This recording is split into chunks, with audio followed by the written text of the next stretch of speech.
नमस्कार. MPSC परीक्षेच्या तयारीसाठी भारतीय राज्यघटनेच्या निर्मितीचा संपूर्ण प्रवास आपण एकदम वेगाने आणि महत्त्वाच्या मुद्द्यांसकट समजून घेणार आहोत. चला, थेट सुरुवात करूया. आपल्यासमोर जी ही टाईमलाईन आहे ना, ती म्हणजे आपल्या या संपूर्ण चर्चेचा एक नकाशाच आहे असं समजा. 1922 मध्ये पहिल्यांदा मागणी झाली. तिथपासून ते 1950 मध्ये घटना लागू होईपर्यंतचा प्रत्येक महत्त्वाचा टप्पा आपण याच क्रमाने बघणार आहोत. तर ही गोष्ट नक्की सुरू कुठून झाली? भारतीयांना स्वतःची घटना हवी हा विचार पहिल्यांदा कसा पुढे आला पाहूया. याची सुरुवात झाली 1922 मध्ये, जेव्हा महात्मा गांधी म्हणाले की भारताची राज्यघटना भारतीयांच्याच इच्छेनुसार असेल. पण त्याला एक औपचारिक ठोस स्वरूप दिलं ते 1934 मध्ये M.N. रॉय यांनी. त्यांनीच पहिल्यांदा संविधान सभेची कल्पना मांडली. म्हणजे एकाने स्वप्न पाहिलं तर दुसऱ्याने त्याला एक निश्चित आकार दिला. आता भारतीयांचा आवाज तर वाढत होता, त्यामुळे ब्रिटिश सरकारला काहीतरी प्रतिसाद देणं भाग होतं. आणि इथूनच सुरू झाला वाटाघाटींचा एक नवा टप्पा, ज्यात काही प्रस्ताव आले आणि गेले. आता ह्या तक्त्याकडे जरा विशेष लक्ष द्या. परीक्षेसाठी हे फार महत्त्वाचं आहे. 1940ची ऑगस्ट ऑफर आणि 1942चं क्रिप्स मिशन हे दोन्ही प्रस्ताव भारतीय नेत्यांनी नाकारले. पण मग 1946 मध्ये आली कॅबिनेट मिशन योजना. आणि हाच तो टर्निंग पॉइंट होता, कारण याच योजनेअंतर्गत अखेर संविधान सभेच्या स्थापनेला मान्यता मिळाली. आणि मग काय, अखेरीस तो दिवस उजाडला. कॅबिनेट मिशन योजनेमुळे ज्या संविधान सभेची इतकी वर्ष मागणी होती, तिच्या निर्मितीचा मार्ग अगदी मोकळा झाला. एक स्वप्न आता खरंच साकार होत होतं. निवडणुका झाल्या आणि हे आहेत त्याचे निकाल. काँग्रेसला मिळालं प्रचंड बहुमत, तब्बल 208 जागा.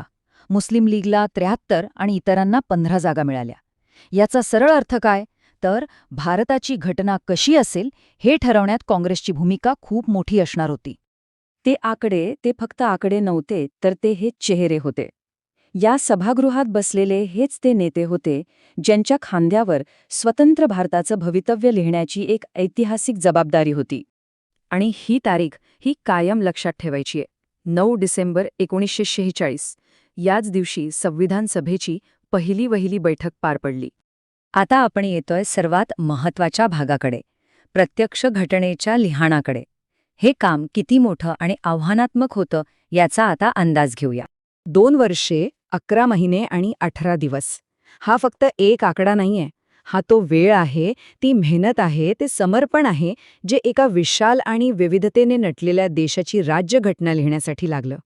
या संपूर्ण काळात प्रत्येक कलमावर, प्रत्येक तरतुदीवर सविस्तर चर्चा करण्यासाठी संविधान सभेची एकूण 11 सत्र झाली.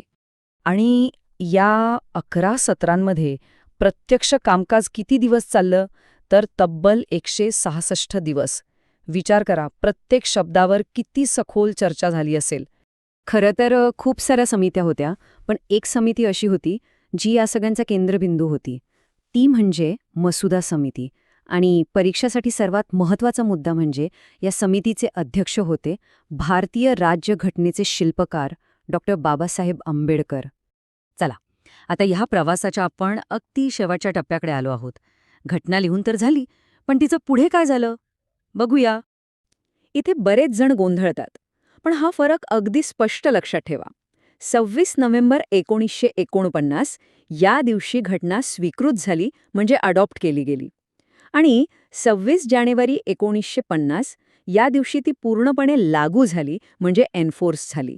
2 वेगवेगळ्या तारखा, 2 वेगवेगळे अर्थ. आणि जेव्हा घटना लागू झाली तेव्हा तिचं मूळ स्वरूप कसं होतं, तर त्यात होती 395 कलमं, 22 भाग आणि 8 अनुसूची. उजळणीसाठी हे आकडे महत्त्वाचे आहेत. आणि हे दृश्य आहे त्या ऐतिहासिक क्षणाचं. कायद्याच्या पुस्तकातून सुरू झालेला प्रवास देशाच्या एका भव्य राष्ट्रीय उत्सवात बदलला. तोच दिवस आपण आज प्रजासत्ताक दिन म्हणून साजरा करतो. चला, तर आत्तापर्यंत जे काही पाहिलं ते कितपत लक्षात राहिलंय हे तपासूया. स्वतःला तपासायची ही एक चांगली संधी आहे. काही सोपे प्रश्न आहेत. पहिला प्रश्न आठवण्याचा प्रयत्न करा. संविधान सभेची पहिली बैठक नक्की केव्हा झाली होती? दुसरा प्रश्न, आत्ताच आपण ह्यावर बोललो, सर्वात महत्त्वाच्या समितीचे म्हणजेच मसुदा समितीचे अध्यक्ष कोण होते? तिसरा प्रश्न, जरा नीट विचार करून सांगा. भारतीय राज्यघटना कोणत्या तारखेला स्वीकृत करण्यात आली? लागू नाही, स्वीकृत. चौथा प्रश्न, तो मोठा आकडा आठवतोय का? आपल्या घटनेचा मसुदा तयार करण्यासाठी एकूण किती कालावधी लागला? आणि हा शेवटचा प्रश्न, तो कोणता ब्रिटिश प्रस्ताव होता ज्यामुळे अखेर संविधान सभेचा मार्ग मोकळा झाला? या प्रश्नांवर नक्की विचार करा. लक्षात ठेवा, भारतीय राज्यघटना हे केवळ एक पुस्तक नाही, तर तो आपल्या लोकशाहीचा आत्मा आहे आणि त्याचा वारसा आजही आपल्याला मार्गदर्शन करत आहे.